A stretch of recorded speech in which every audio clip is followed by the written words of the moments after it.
being able to relate with the refugees linguistically, culturally.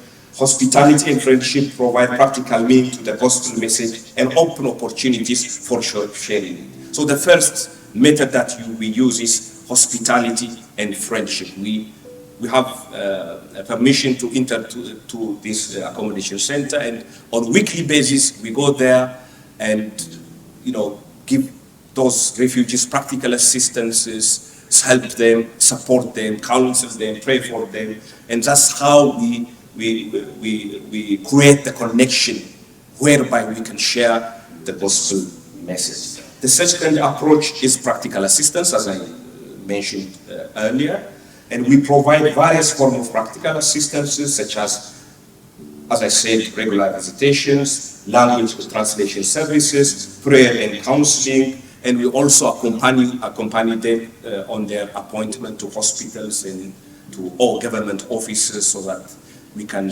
be bridges to them. And so the practical assistance, in all of these, we don't share them on the spot. We just give them practical assistance first, so that we can win their hearts, so that we can build trust and real intimate connections. And through that, we will get opportunity to share the gospel message. And many people from Muslim background have come to Christ and dedicated their lives to Christ, as I told you, 20 to 30. Sometimes we also baptize 50 people in a year. So it's really, in a diaspora context, it's a really breakthrough, even though this mission is internal mission rather than reverse mission, but still it's a breakthrough. And finally, we offer them prayer and worship services in a community setting. That means in our church. We invite them to the church, we provide them with transportation so that they could be able to attend our Sunday services. As you know, worship has the power to heal inner wounds, provide emotional release for fear and anxiety. As you know, refugees pass through a very difficult path. Most of them do not fly directly to Europe using airplanes. Rather, they cross many borders from Ethiopia, Eritrea, through Sudan, Libya, Egypt, and they experience many hardships. And when they arrive in Europe, they will be in trauma and many difficulties behind them. So worship and prayer provides them and create the environment where they can be healed from their wounds and get again orientation in their life. Additionally, worship in a community setting creates an environment where refugees can feel accepted, loved, cared for, addressing their feelings of social and spiritual deprivation. Being far from home has its own negative consequences, let alone when you pass through a very difficult path across many nations, seeing many tragedies, and most of them have seen their friends died in the sea or in the desert, or because of they pass through very difficult situations. So it gives them an environment where they could feel accepted, loved, and where they could again reorient their life and accept themselves, and again they can identify themselves in a community, so that they can rearrange their life again. This is the positive side of the story. The negative side of the story is that we have made a very limited success in cross-cultural mission or collaboration with indigenous German-speaking churches. Obviously, this is not surprising, since our evangelistic outreaches target primarily our own communities. There is nothing wrong in reaching one's own community, but being in diaspora, being in a Western culture, we are called by God to reach the nation in which we are living, as our brother earlier in the prayer meeting shared with us. So we have made very little success in this regard. Now, I'm going to share with you the challenge that we face in trying to reach the indigenous community, as well as the opportunities that are available, which we could use to reach the indigenous community. The first challenge, as you all know, is cultural and linguistic challenge. There is a difference between culture and language between us and the indigenous community, and it presents a significant barrier to effective communication and relationship building.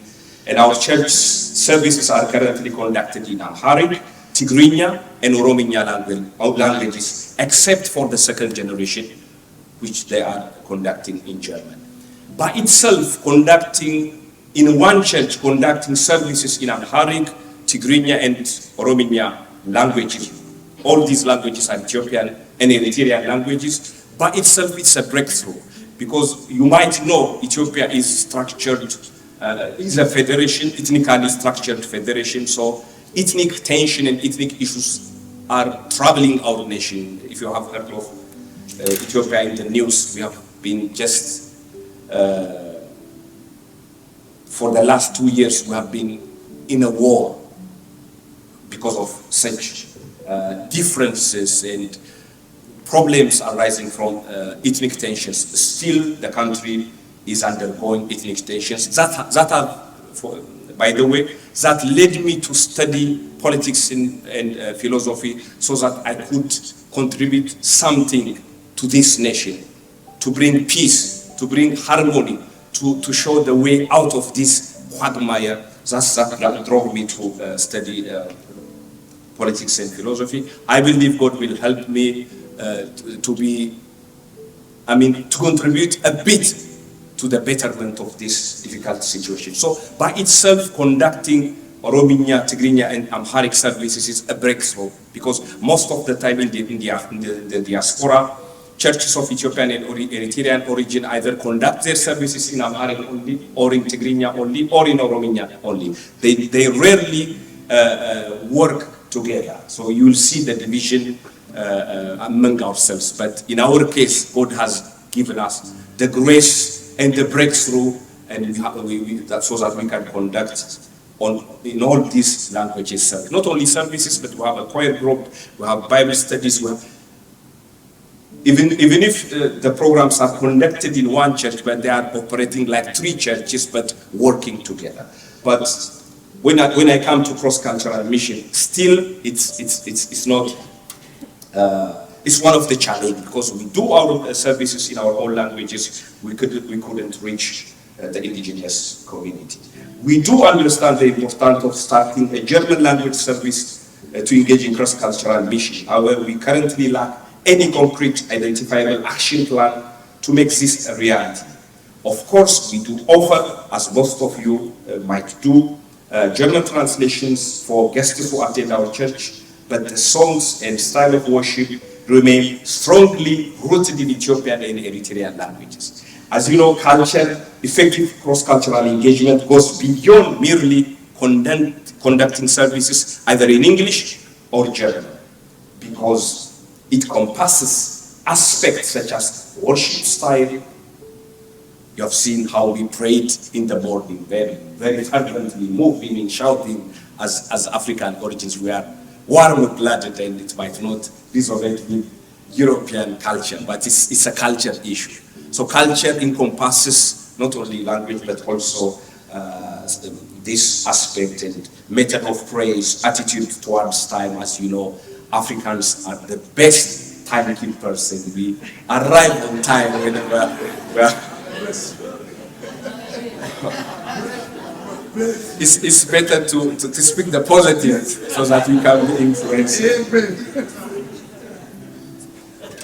So food, drink, thought patterns, and so on. Therefore, we acknowledge that people of ethnic German or other nationalities may not feel comfortable attending our church services, and we view it as a positive thing when they seek out other churches that better align with their cultural and linguistic expectations. It's better than nothing. Yeah.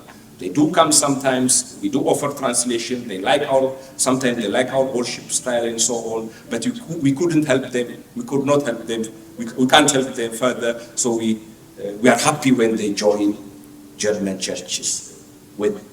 even though it's not a good choice. The second challenge we face is that conducting successful outreach programs and events due to our, we face significant challenges in conducting outreach programs and events due to our limited financial resource. Our brother was praying for a financial release, and finance can be a challenge to do mission. And as we heard from our brother, an amazing prophecy: if God directs us to do mission somewhere, then he provides us as well, we believe.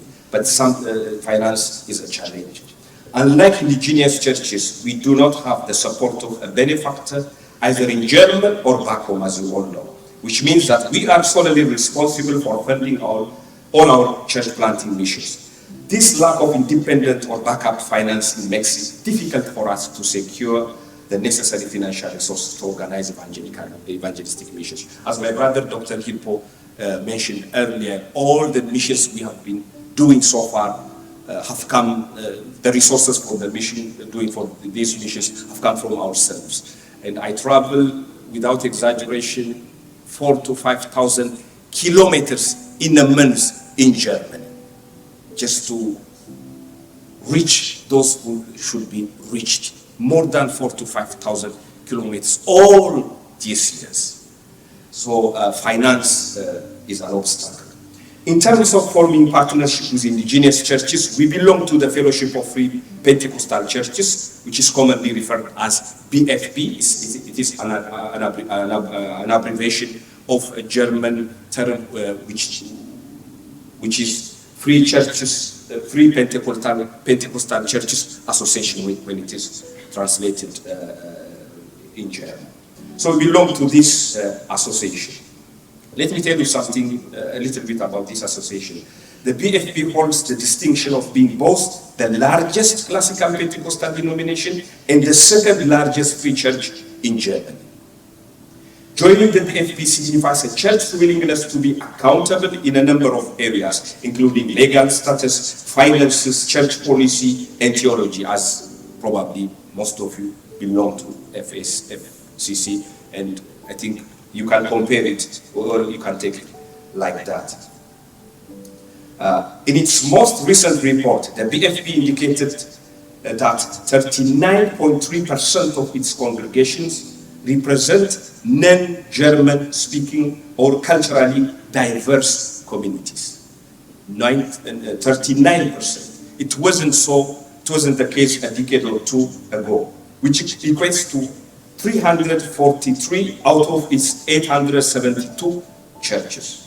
This represents a significant increase in diversity from previous years, with only 3.7% migrant churches in 1992 and 32% in 2009. You can see how fast the immigrant churches are becoming part of the BFP umbrella organization. During this time period, the number of German-speaking churches grew by 51.2%, from 338 to 511 congregations, while the number of migrant churches increased by 25%. The problem is, through our affiliation with the BFP, we were connected to churches comprised of ethnic Germans and other nationalities. However, this connection has not led us to collaborate on cross-cultural mission work. It was an opportunity, but at the same time, we didn't make use of this opportunity and do cross-cultural mission or joint mission with the indigenous communities. The primary reason for this is that indigenous churches, like ours, tend to be monocultural and multicultural rather than multicultural church. As a result, while we may occasionally engage in joint mission work, we typically direct those who respond to the gospel message to either our church, if they are Ethiopian or Eritrean, or to the German churches, if they are Germans. We sometimes do joint mission, but whenever people decided to give their lives to Christ, then we parted company, which is the bad part of the story. In practical terms, our membership in the BFP often serves primarily to provide us with a legal umbrella and recognition. At this juncture, I would like to emphasize that our membership in the BFP presents a valuable opportunity for us to engage in joint cross-cultural mission work, as long as the mission results in the establishment of multicultural churches. However, to date, we have not taken full advantage of this opportunity. The opportunity is there, but we are not making use of it. The problem being, both of us maintain monocultural church styles and monocultural mission engagement style. So these are the problems. The opportunity is there, but we are not making use of it. And I think this will be one of the points that we can discuss on or reflect on in our Q&A or in our group discussion. Lastly, as I indicated earlier, our second generation youth group in our church alone, they are numbering by now more than 200, and they are very vibrant. They have a very vibrant worship service, preaching service, teaching service. It's a very strong youth group. For them,